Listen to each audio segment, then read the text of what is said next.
Shiva Samarambam Shankaracharya Madhyavam Asmadacharya Paryantam Vande Guru Paramparam Ishvaro Guratmeji Murti Veda Vibhagine Vyomavad Vyaptadehaya Dakshinamurtaye Namaha Sarva Vedanta Siddhanta Gocharam Tamagocharam Govindam Paramanandam Sadguru Pranatosmyam Om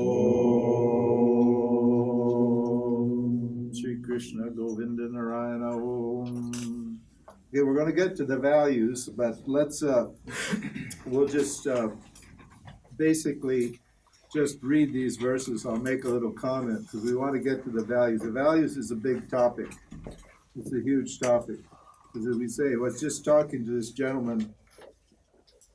He's talking about free will and determinism, fate and free will. Do we have free will? And you have free will if you think you're a person. If you're a jiva, you have free will. And in other words, you can choose between an apple and an orange if you want to eat.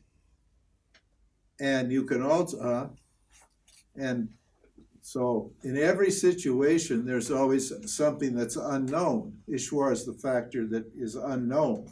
You don't know how any situation is going to happen, do you? In other words, you don't know what the future is. So there's always a doubt, isn't there, about what the future is. And your choices are what? You're making to what? Try to, ensure a future for yourself that you want. Isn't it? That's why you're choosing to do this or to do that. I choose to eat an apple because I want what? I want a healthy biome. I don't want to eat a great big plate of schnitzel. Huh? Some gross animal stuff that's going to pollute my biome with whatever it is. Say I'm a vegan, right? So you have a choice. You always have a choice. So that's just a gross example. But what is it that determines how you use your free will? You do have free will. But that doesn't prove anything. From Ishvara's point of view, there's no free will. It's all just determined. If you don't exercise your free will, then what? Then something's going to happen anyway, isn't it? If you don't make a choice, then something's going to happen. That Ishvara will just make happen what happened before, according to your program. That's all. That's called turning it over to Ishvara. By refusing to make a choice, you accept Ishvara's will. And Ishvara's will is what's happening. That's Ishvara. You could call it grace. If it's happy, you'll call it Ishvara's grace. And if it's an unhappy event, you'll call it Ishvara's will. But whether you call it Ishvara's grace or Ishvara's will, Ishvara is the one that's determining what's happening. In other words, if you don't exercise your free will, then what? You let Ishvara make things happen for you. Some people are comfortable just trusting Ishvara to what? Supply whatever they need. Other people are not comfortable trusting Ishvara. So what? They want to force Ishvara to give them what they want. So they make choices to force Ishvara to give them the results they want.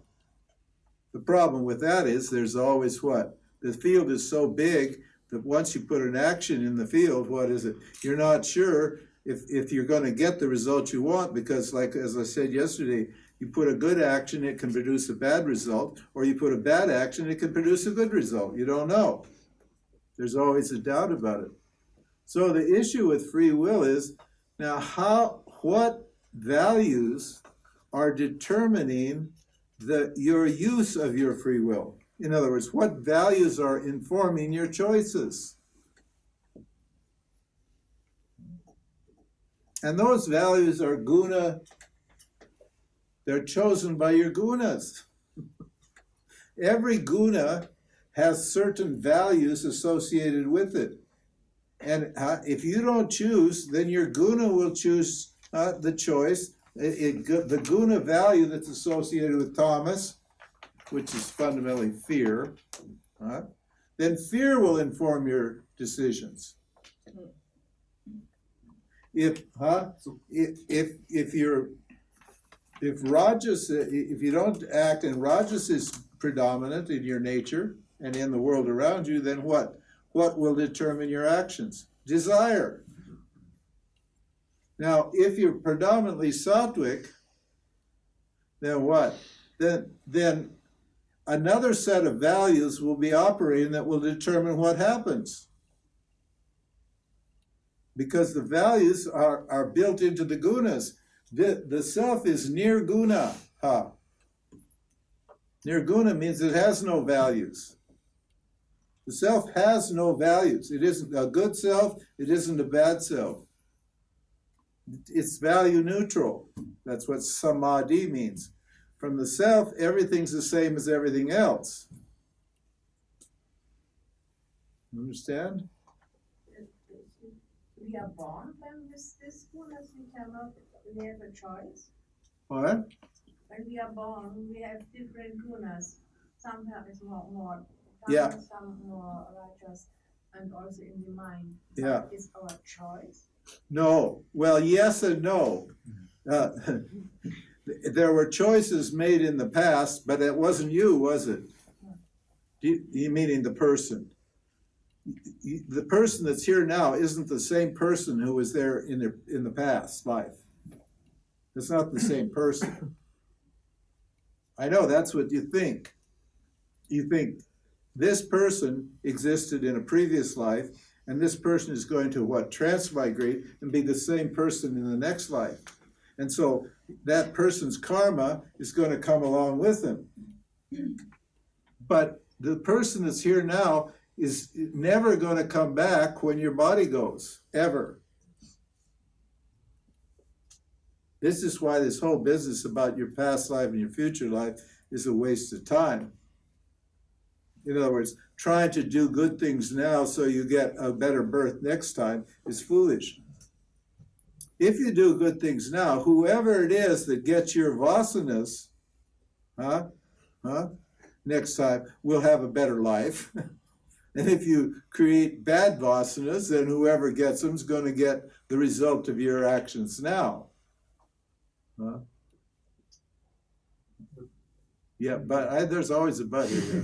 Because the Bhagavad Gita, Krishna says to Arjuna, if you do good, then you can be born he with does. Family. He does. That's right. He does. That's part of the. Yeah, and we say that the world is cause and effect, but we also say that it isn't. He's provisionally accepting Arjuna's view because Arjuna is a Hindu. And so he doesn't want to disturb his thinking on that topic. So he just accepts that point of view. But that's not correct. This is why you need a teacher. You read the scripture, you can easily get the wrong idea. You can easily think they're talking, you can easily get the wrong idea about reincarnation.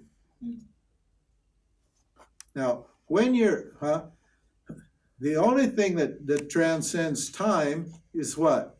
Is the causal body and the subtle body. The causal and the subtle body are eternal. Understand? They don't disappear when your physical body dies. They remain. Now, if you have no binding vasanas when your physical body dies, you have no binding vasanas, will Ishvara give you another body? No. Why? Because Ishvara only gives you what you need according to your desires and your actions. If you don't need a physical body, then Ishvara won't give you a physical body. And the only thing that would cause you to get a physical body was the need to work out your karma here. But if you worked out your karma here and neutralized your karma here, there's no reason for you to be reborn, is there? So you won't get a new body. Now, if you haven't neutralized your karma here, and your physical body dies, your subtle body and your causal body remain, but what happens? They aren't yours anymore. Because what? Because the karma that's in them, the vasanas that's in your causal body, and the karma that are going to determine your thinking, and therefore your karma in your next life, those things, there's a period of dormancy, like just going to sleep. We don't know how long it is. It may be a second, it may be 10 years. We don't know. There's no time frame in the bardo state, as the Buddhists call it. There's no time. So no worldly time. Time for us is just a convenience. It's a way of measuring the interval between experiences. It's purely a convenience. There's no actual time. In fact, there's no time anywhere. It's all just one eternal thing that seems to be changing and moving. So when your physical body dies, and you still have karma or vasanas, now, okay. Ishvara is required to give you another physical body. But that physical body, will that be born in the same circumstances at the same time as this physical body that you have now? No. In other words, the circumstances will be completely different, won't they, than that they are now. And what you call yourself now, your identity now, it's based upon what? On the experiences that happen to this physical body here at the time of birth and the circumstances and so forth and so on. But since there's new circumstances, and then they give you a name for that. When you come out, your parents give you a name, right? You don't get the same name in the same physical body in the same circumstances next time. So when your vasanas start to crank out, you get a new name and you get a new identity. Why? Because you associate that name with all the experiences that are happening at a different time and different place. And what? And you're a different person. That's why nobody remembers who they were in the past. But you're never the you. Well, that's another story. But then you're never the you, then the whole thing falls away. Yeah, that's right. No, that the person that you think you are now is not going anywhere. Yeah. It stays right here. It's purely a conceptual person. It's not an actual person. It's a story person. And when somebody asks you who you are, listen, think about this. When somebody asks you who you are, isn't it enough to say I? Let's say, under the threat of death, you are told by God that when you meet somebody new and they ask you who you are, you're only allowed one word. That's all. So you meet somebody and they say, hi, my name is, who are you? And you say, I. That's all you're allowed, because you know if you say anything more, you're going to die, because God will strike you down, right? So you only say I. Now, does that person know what I means? Right. The answer is yes. I saw people going like this. No. Why? Why do some people go like this and some people go like this? There's only one between the realized and the other. No, because the people who go like this are what that person's thinking. What? I is known by everybody. That's isn't it? Because it's the same I. So they never ask you about that I, do they? Because they know that it's the same I. Well, okay. Now, but what do they want? They want the story that's associated with the I. Because they have a whole bunch of boxes in their mind, and they want to put you in the box that makes them feel most comfortable. Or they've got the uncomfortable box too. They don't know if they should put you in the uncomfortable box or the comfortable box. So then, what do? You supply them with a story. And you say, I was born, I come from, my mother this, my father that, I went to school, I got married, I had kids, I got a job, I work in a factory, and on and on you go, huh? And you think you're actually talking about yourself. You're not talking about yourself at all. Yourself's the I. You're adding a whole lot of concepts onto the I. Well, isn't it? And what are those concepts? Those are the essence in your mind of experiences that happened, experiences, let's say this, real or imagined. In other words, there were things that actually happened to you or things you imagined happened to you. You could imagine the things that are happening that don't actually happen in the transactional reality. So you tell about subjective events and objective events, and you claim that all of those things that happen to you equals I. Right? And they believe it. Because they need a place to put it. But does everything that happened to you equal you? It's a fairy tale. Yeah, there you go. It's a fairy tale.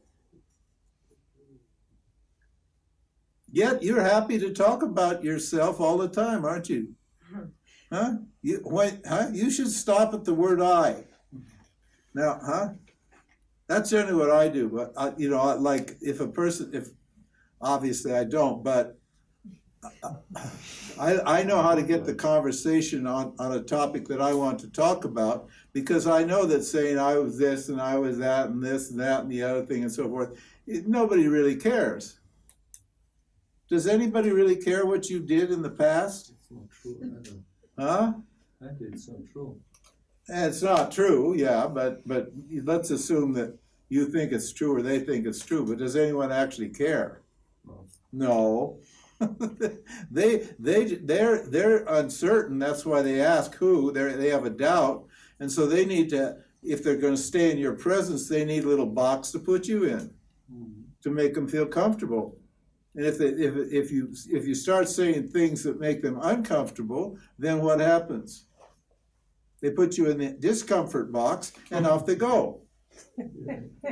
One time I was in a coffee shop, and it was very crowded, and there was only one seat across from a small table across from a guy, and I sat there, and it was just kind of natural to start talking, and it turned out we had a nice conversation. He was a Christian. He was a Christian person. And I immediately knew that I was not going to be a Hindu person. I immediately knew that any kind of reference to any other thing other than Christianity or Jesus was not going to work. So, and I know how to speak the Christian language because I grew up in a Christian background, a Christian family. And we had the Christian people come and knocking on the door every day trying to get us to convert to their brand of Christianity, whatever it was, So I knew exactly how to talk. So we had a great satsang, but I just used his language. And he loved it. He was so happy. He met a great lover of Jesus. And I really slathered it on thick. I really came out as the ultimate lover of Jesus. He thought he died and gone to heaven. And then ishvara is so perverse. then I so happened that I had the first book that I wrote, Meditation, Inquiry into the Self. I had that in my briefcase or in my backpack, whatever it was, and it was in a sack, in a little bag, and I handed it to him, and I said, "Here's something for you. Maybe you'd be interested in reading it." And he said, "Well, thank you very much." He didn't look at it. He just took it and he said, "Thank you very much." And off he goes. See? So then, about a week later, I'm in the same coffee shop. I'm sitting at that table I was sitting before, and I'm watching. I like to watch the people come and go, you know.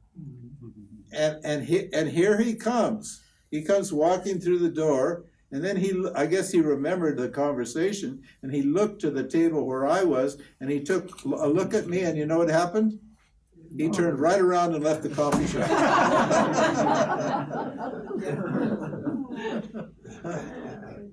He was only comfortable with his story. He wasn't comfortable with my story at all. Even though, as long as I was communicating in terms of in the box that he wanted me in, he was totally happy. And as soon as he realized that I didn't think, I had a different language or a different God, he had nothing to do with me. I went out. And I never saw him come back in that coffee shop again. I guess he felt embarrassed, I suppose, or he just didn't want to be associated with a heathen meditating Hindu. Oh my God, the devil. In those days, the word meditation was a bad word. You didn't use it, honestly. You had to be very careful when you said the word meditation. Now it's not a problem, but it used to be a real problem. It's still problems with, but the Christians have co-opted some of the language that came over from the East, from India and so forth and so on. Anyway, the point is that what? This person that reincarnates is not the person that's here. What reincarnates is the subtle body, and that subtle body, and powered by the vasanas. We call it transmigration. And in the Gita, it says, it's like a leaf. I mean, it's like the fragrance of a flower. It means the vasana. Vasana means a fragrance. It says like it leaves the physical body.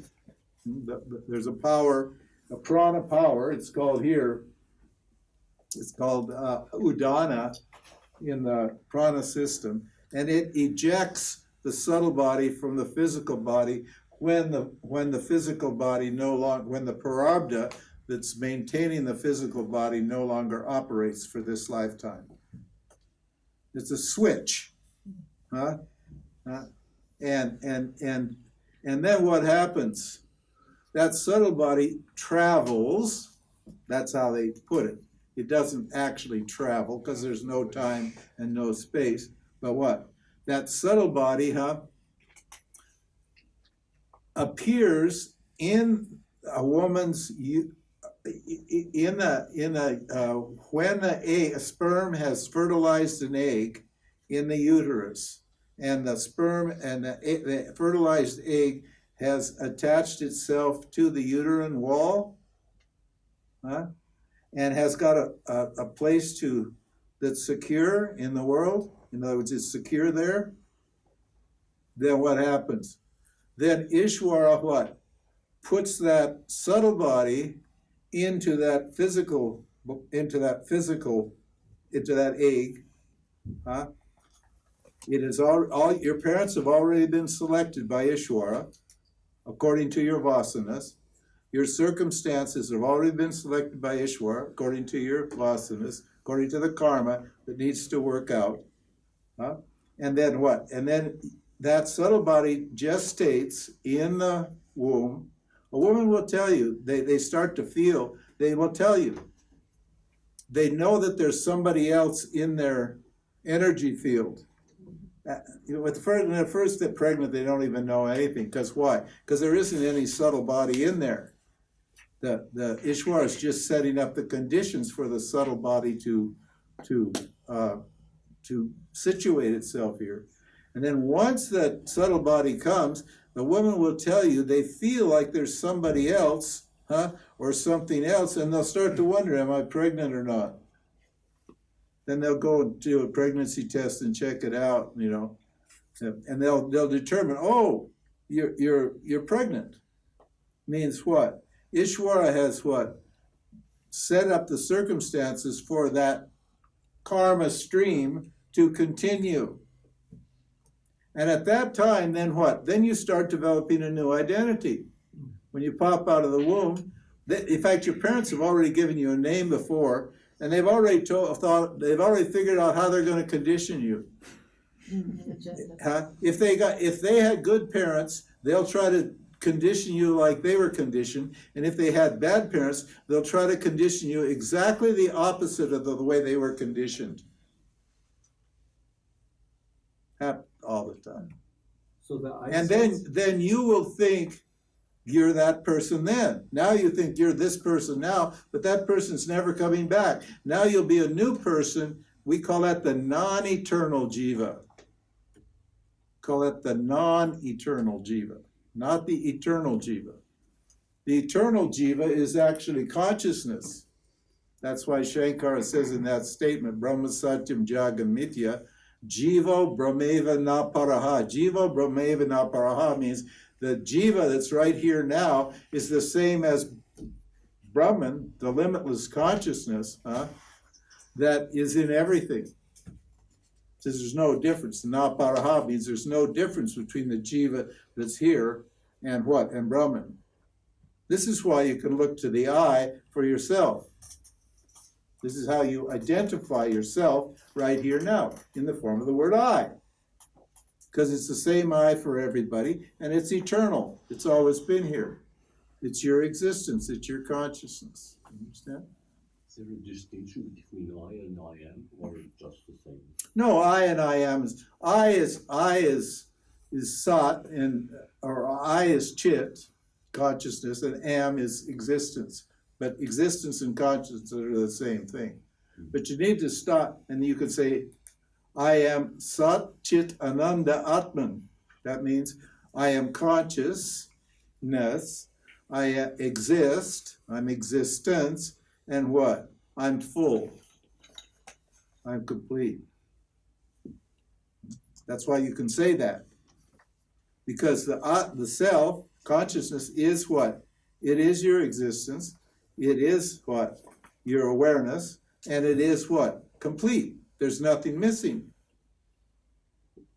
Have a look and see, contemplate on the word I, and see if you can find anything missing in the word I.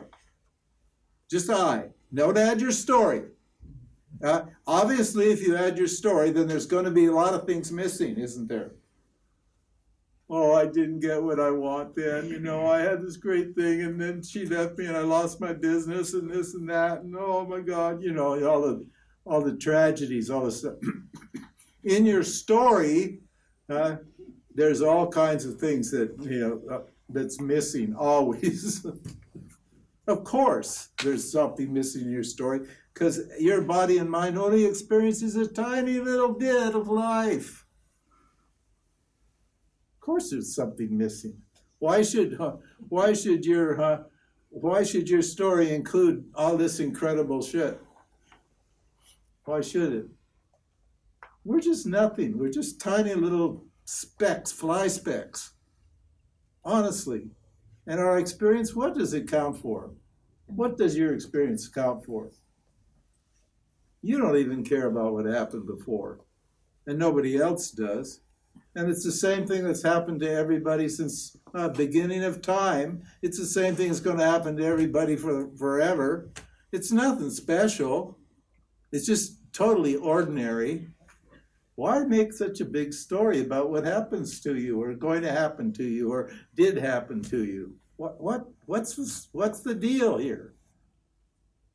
Yeah, but when you don't know you're whole, you're complete, then you need to have a special story. It's either a big tragedy to make everybody feel sympathy for you, or it's a big comedy to make everybody laugh. Either way. Huh? Right? Huh? So Ramji, the I sense, when do you say it develops? In the moment when the semen and the No, ovarian no, comes no. together? The I sense is the reflected self. It's the subtle body. The I sense is always present because the subtle body. It's a reflection. That is also traveling. Or Well, transmigrate. that's quote unquote travels. Or transmigrate. But The I sense transmigrates. yeah, you could call it. Yeah, if you talk about movement, then it does. I sense does transmigrate because you always have it. But why do they call it an I sense? Because it's not the I. It's an image of the I. It's not the actual I. It's an I sense.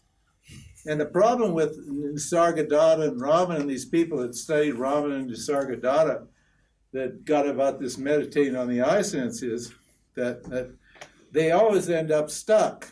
They always end up stuck because yes, you can get obsessed, you can get a kind of samadhi by meditating on the I sense, but the I sense takes you nowhere. Because just a thought. Yeah, it's just a reflection of awareness.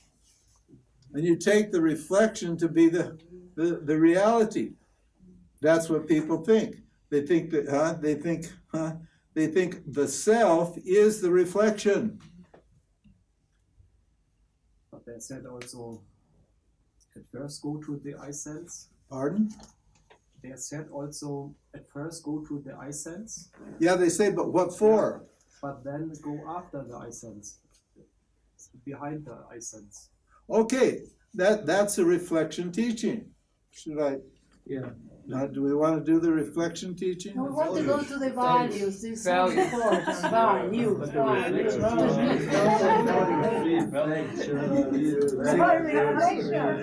We'll have a war here. Okay. We draw a line. Okay, no I sense teaching. No. It's a Value. Now, some want the values and some want the I sense. Well, you're putting me in a difficult position. If I go with the values people, I'm going to piss off the I sense people. If I go with the I sense people, I'm going to piss off the values people.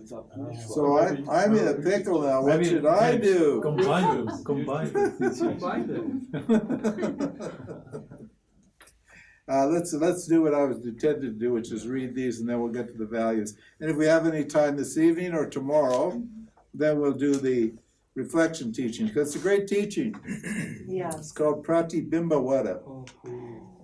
He said yes. He said yes. Yeah. At the second So this is how everybody, we have our cake and eat it too. Okay, so let's see, where are we here?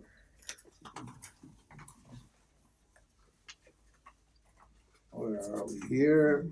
Okay. Chapter 4. Oh yeah, I'll back up here. It's all the same teaching, but it's the same teaching looking at it from different points of view.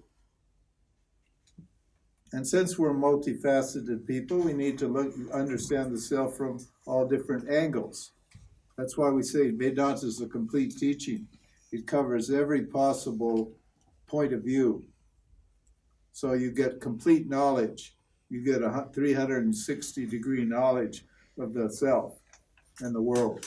Understand? So there's nothing like it.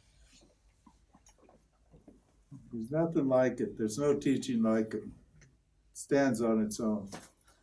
Chapter 4, the definition of non-dual love.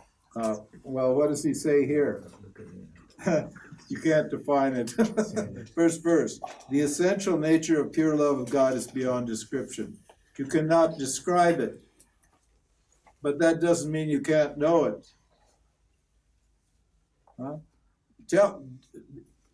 Does it? You want love, but you can't tell me what it is, right? So you know that there is such a thing as love, you just can't describe what it is, huh? So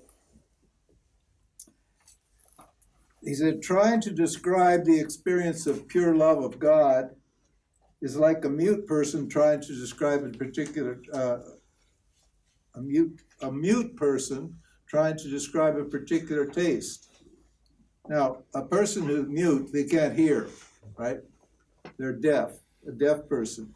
He can't hear. So, isn't that right? No, he can't speak. I'm sorry. He can't speak. He can't speak. But he can taste, can't he? Yeah. With his tongue, he can taste. But he can't say what it is that he's tasting, can he? Huh? So that's the idea here. So he says here what? So trying to describe pure love is impossible. You can't do it, he said. But what? Occasionally, pure love of God is revealed in a qualified person. In other words, sometimes you see a person, like when I met Swamiji, that was the first person I saw who loved God totally. And I immediately recognized it. Instantly recognized it. Didn't take a second. In fact, boom, it was just like, oh, that's because it's totally different from any other kind of love. It has a totally different quality, a different feeling. It's a whole different thing from normal love, what you say, when you say I love this or I love that. Yeah, that's love, but that's not pure love of God. Understand? So it says here. So, but it is revealed in what? In these Mahatmas. He said great souls. So when you have a guru in this tradition, you get a Mahatma, hopefully, although there's some people teaching who are not Mahatmas, but that's all right. But then he starts to try to describe it, not positively, but negatively. And you're meant to make an inference based upon what you hear. That's why. Just like you're meant to look in the rearview mirror to find out what's going on behind you when you're driving, you need to what? Make an inference when you hear what these qualities are, and that will let your mind go with that, and then you'll understand what it is. But you'll not be able to describe it. Because love is your nature. So pure, what is it? This pure love of God is devoid. Devoid means doesn't have any. It has no what? Material qualities and desires. Whoa. It's free of desire. Why does he say that? Because all of our love is what? Desire. I want. If you want. This one is free of want. It's free of desire. Can you imagine what that's like to love without desire? Wow. Free. Oh, yeah, it's liberation. It's freedom. It's freedom. And what? It manifests more and more at every moment. Now that's weird, isn't it? If it's non-dual, how could it manifest more and more at every moment? If it's non-dual. Ignorance. Yeah, ignorance is going away. It purifies the mind of the ignorance, and when the ignorance goes, it seems like the love is growing. It's expressing itself as itself all the time. Yeah, it's always present, it's expressing itself, and as the ignorance goes, it just keeps growing and growing and growing and growing. There's no end to it. It's so amazing. It's just it's experientially. We're talking about the experience of it. So he said, it manifests more and more at every moment. Why? Because you're not feeding your vasanas. Every time you feed your vasanas, you make an experience, you contract the love. The love that you are, with every vasana, with every thought, it gets more and more contracted until what? You can only love a little tiny dot of a thing. I love my dog. Well, big deal. You love your dog. There's billions of dogs and trillions of other things to love here, and you love your dog. Hooray, hooray, hooray. You can also love your dog. Huh? This love encompasses everything. Huh? It just, it applies to everything. Not my dog, my cat, my wife, my kids, my, my body, my whatever it is. My, So, what is it? And what's the next statement? It's uninterrupted. Now, desire love comes and goes, doesn't it? Sometimes you feel love and sometimes you feel not love. People have love and hate, right? Sometimes the same object that you love is an object you hate. Well, that means the love's interrupted by what? But this love is not affected by anything that happens. Okay? Completely unaffected by anything that happens. And what? And what? This is telling you where to experience it. We already covered this. And is experienced as one's innermost consciousness. What is that innermost consciousness? I.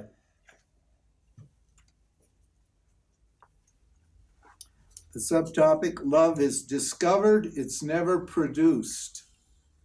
You can't produce love. You can discover love, but you cannot make it happen. Understand? Then it says, 55, having discovered non-dual love, you see only the self everywhere. You hear the self in every word. You speak only of the self and think only of the self. There's no otherness. There's no duality.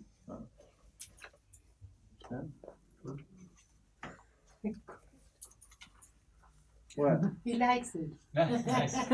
You like it? Yeah. Yeah, good for you. I like it too.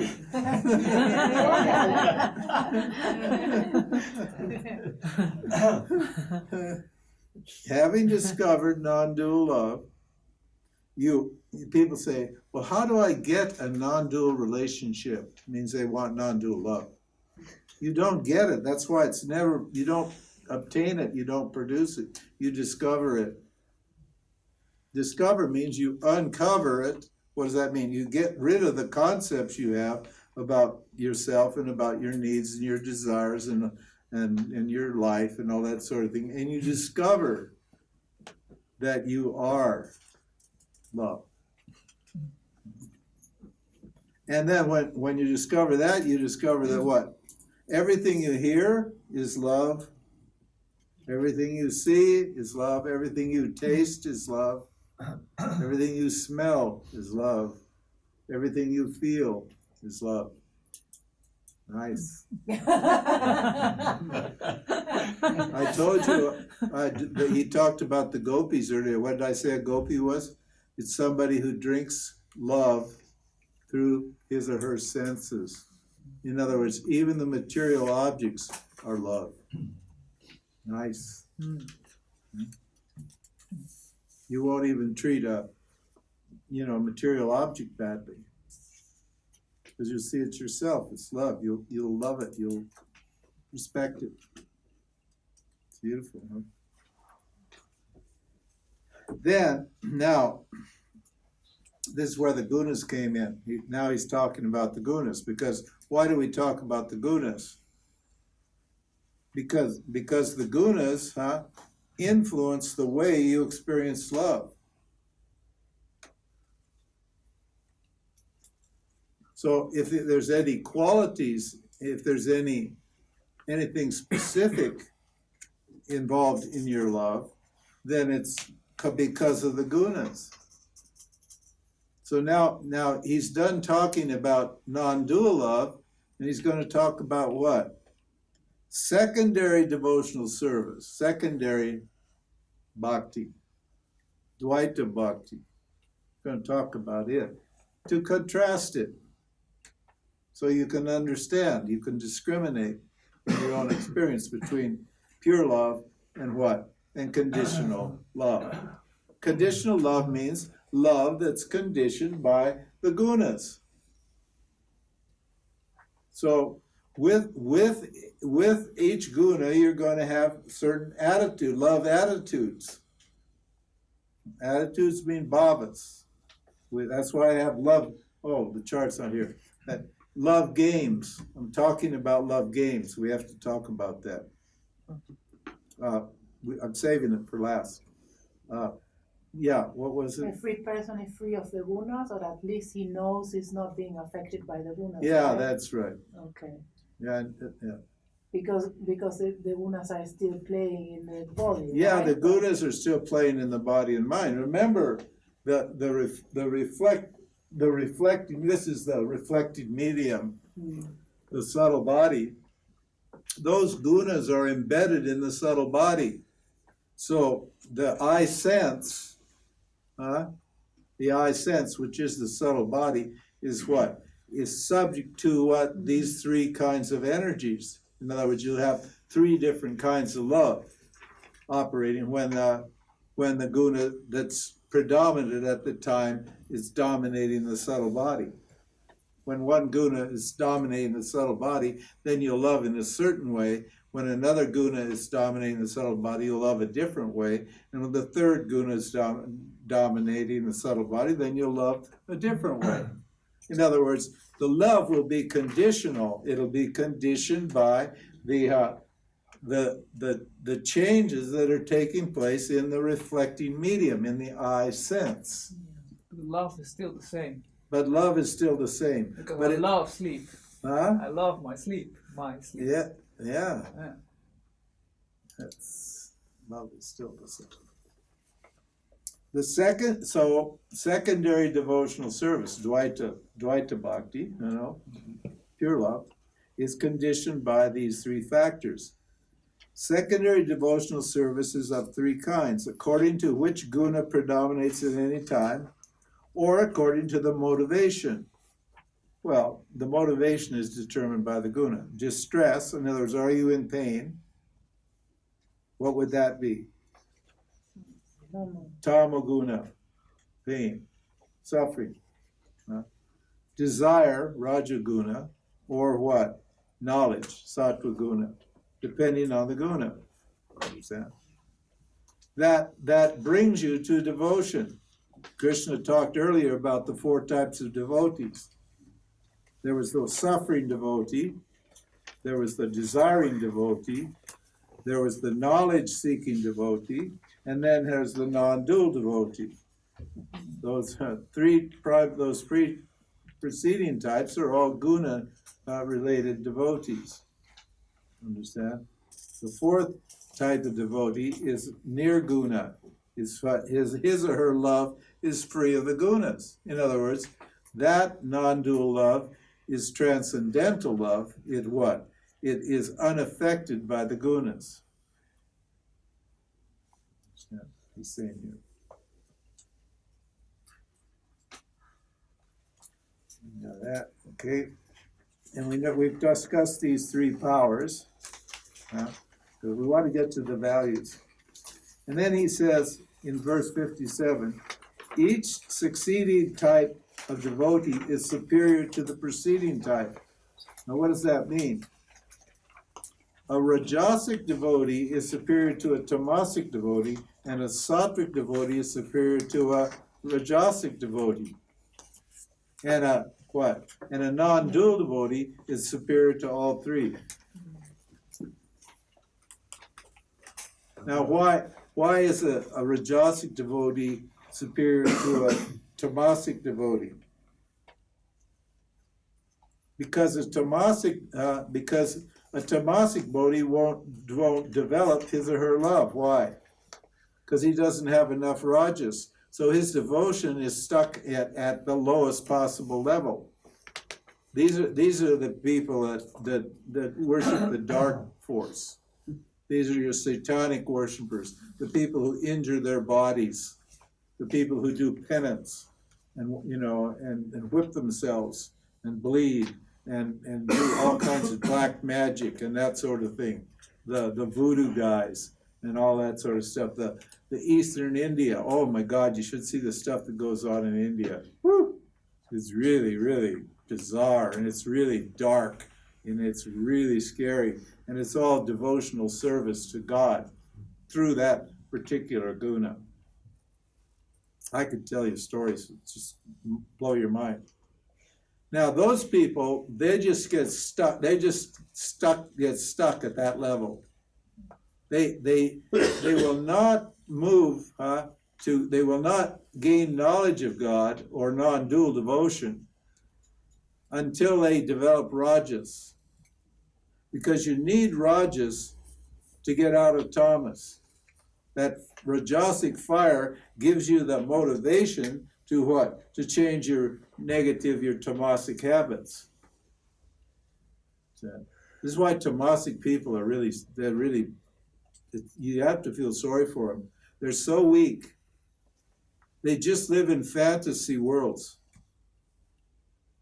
Like depression? Huh? Depression people and psychological. Like, excuse me? Depressed person. Yeah, depressed person. Yeah, they're depressed. Yeah. Fantasy doesn't cost any energy. Fantasy, yeah. Their whole lives are they're too incompetent and too dull and too low energy to accomplish anything in life. Because to accomplish things in life takes a lot of rajas. You need rajas to be an accomplished person. So what do? They only accomplish things in their mind. They live in fantasies. The whole pornography industry, what's all that about? These are all tamasic people, mostly men, but women too. They're tamasic. They're too insecure and dull to what? To actually take the time to go and meet a woman and court a woman and respect a woman and go through all of the stuff you have to do to get sex with a woman. So what do? They fantasize a relationship with pixels on a screen. There's no woman there. There's no woman there. There's a mechanical object with a light behind it and pixels moving in a certain way with certain kind of sounds and so forth and so on. And they fantasize a relationship with that person. Are they hopeless? Huh? Are they hopeless? Hopeless. They're pretty hopeless. But no, Yeah. Sometimes they get out of it. Sometimes they can. They sometimes can get out of it, but they have to hit bottom. Or the gamers. Those guys are real tamasic. They're mentally really rajasic, but they have to create a fantasy world. They're rajasic mentally, but they're totally tamasic spiritually.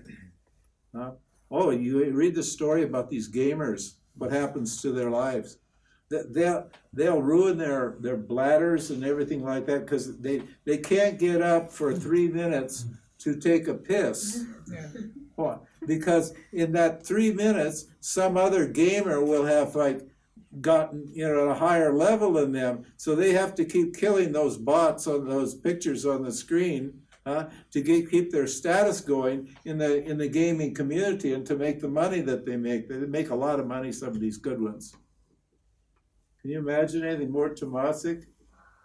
They'll live in a dark room and they won't come out for days. And they'll have somebody bring in not good healthy food. No, the room is totally dark, so that's tamasic. Bring in pizzas and just gross, disgusting tamasic food. And to keep them moving, what do? They'll drink what's that? Red Bull. Isn't it? Which is all just disgusting chemicals that really screws your body up. And they'll just chug that stuff because they got to keep their mind disturbed all the time. Because the rajas, they need the rajas to what? To calculate. Huh? Oh my God, fantasy world, tamaguna. Oh, it's awful. Once in a while they get out. Once in a while. I read a really interesting article in the New York Times about a year ago about one of the top gamers in the world. And he quit and he finally got out and he got a normal life and he cleaned himself up and he got his health together. And he was such a brilliant guy and he was such a smart guy that he got a really good job and then he got a girlfriend. It was normal. He started making normal money and, you know, his life. But most of those guys just what? There's a whole world out there. You don't know.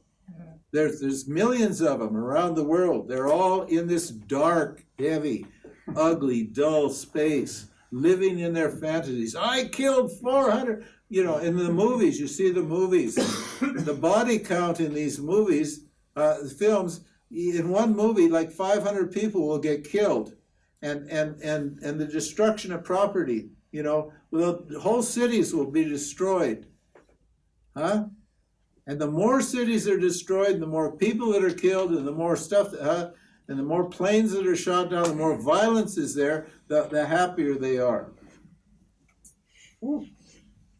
It's tamasic bhakti.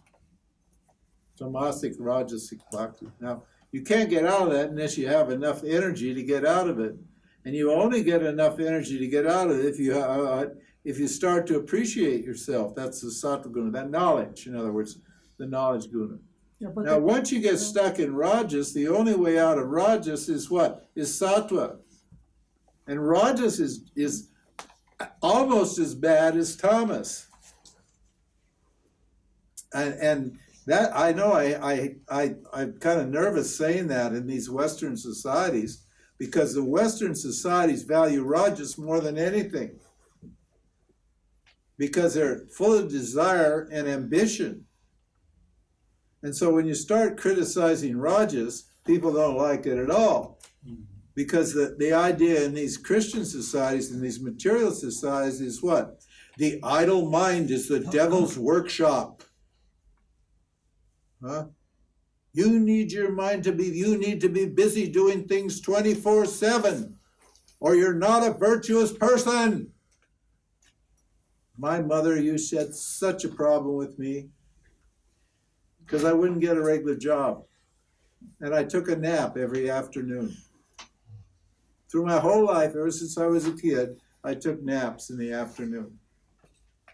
And my mother thought that was a sign of incredible moral decadence. See, after lunch, you know, I would go and I'd lay on the couch for my nap. And she would, it just made her so angry. She'd come over and she'd say, James, wake up. I know you're not sleeping. I know you hear me. Get up. What's a healthy, strong man like you doing sleeping from 2 to 4 on Wednesday afternoon? There's things to do. Get up, get up. And I just ignore her. I know you're ignoring me. There's something wrong with you, James. There's definitely something wrong with you. I think it's your blood. You got dull blood. My blood's not dull. I'm going to call Dr. Stover. I'm going to call him right now. I'm going to get an appointment with you. There's something wrong with your blood. We'll test you. We'll get you sorted. Get up. And I just ignore her.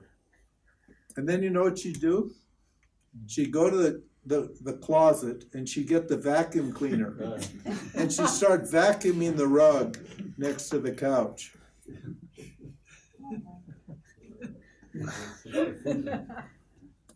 Could not stand it. Because what? We prize busyness. We do stuff that we don't even need to do just because we don't know, we think we're supposed to be busy all the time. The devil might sneak in. You might think a wicked thought. You better stay really, really, really busy. Huh? That's so important. Huh? So important. Understand. So, And then what? To get out, so to get out of tamas, I need rajas, but to get out of sattva, to get out of rajas, I need sattva. That's almost as hard as getting out of tamas, because you get attached to doing stuff. So see the attachment? That's what we mean by chain. That's why they're called gunas. Here they're just called qualities, but when it gets down to the jiva level, they're called gunas, and they get bound. So you need sattva, you need knowledge to get out of this pickle. But then there's a problem with sattva too, because it's a guna. I said it's a golden chain. Rajas is a silver chain, and what? Tamas is an heavy iron chain. But they're all chains. It doesn't matter if they chain you down with gold or silver or iron. You're still chained down. So now, how am I going to get out of the sattva guna? Now the Gita and all the texts are all about developing sattva. So how do I get out of sattva guna? Self-inquiry. That's how. And that renders the gunas what? Non-binding. And a non-dual devotee has preferences, but but those preferences are not binding likes and dislikes. So these non-dual devotees live and act pretty much like normal people, but they can do without anything. They maybe they prefer to have a bottle of Dom Perignon to a bottle of beer, but if their host at dinner offers them a beer, they'll drink a beer. It's fine. And they'll get just as much joy out of a beer as they would out of a glass of champagne. So they may have preferences, but they're not bound by those preferences. So preference means you're not bound. Preference means you prefer it, but you're happy with it anyway. Anyway, so... Would you say these are like steps and you cannot skip one? You cannot go from tamas to sattva? Is it like steps? No. Well, you need the rajas to get rid of the tamas, and that develops the sattva. So it's like steps. Yeah, it's steps, yeah.